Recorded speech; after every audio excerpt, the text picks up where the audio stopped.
before this idea of like launching something new, that's what I want to encourage you to be cautious of, and everybody listening. Before we launch something new, have you got the thing you're doing right now dialed in, consistent?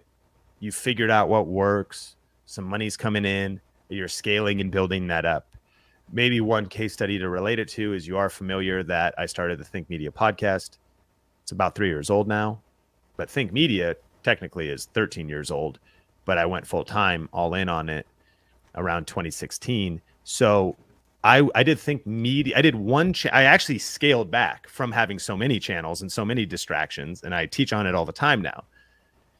Around probably 2017, I got focused on just Think Media, one channel.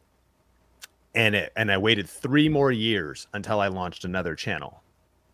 Money was coming in, was able to have editor help, all that other kind of stuff. So as exciting as it is to, I think you could have conviction that we want to launch a podcast. And I think you build up a fan base, dog lovers, they would love to listen to that podcast. But to do that now, you'd just be diluting your energy more. It's like, focus on ranking videos, particularly that are bringing passive growth, passive income, passive views. And in doing so, then you're like, okay, because I've got those, and then see what happens from there. Okay.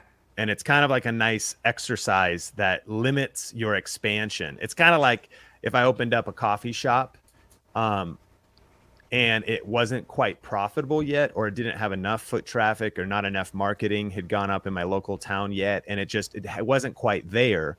And then I said, hey, I'm thinking about launching 3 more of these, one city over, one state over, and across the country. The advice of the wise would probably be like, well, let's get this first store buzzing, popular, popping, blowing up, marketed, word of mouth, everyone's pumped about it. We got enough money coming in. All right, cool. Now let's expand. And I think that principle could be applied, not even just to you, but like literally to all of us. Like, before we expand, let's get our main thing healthy.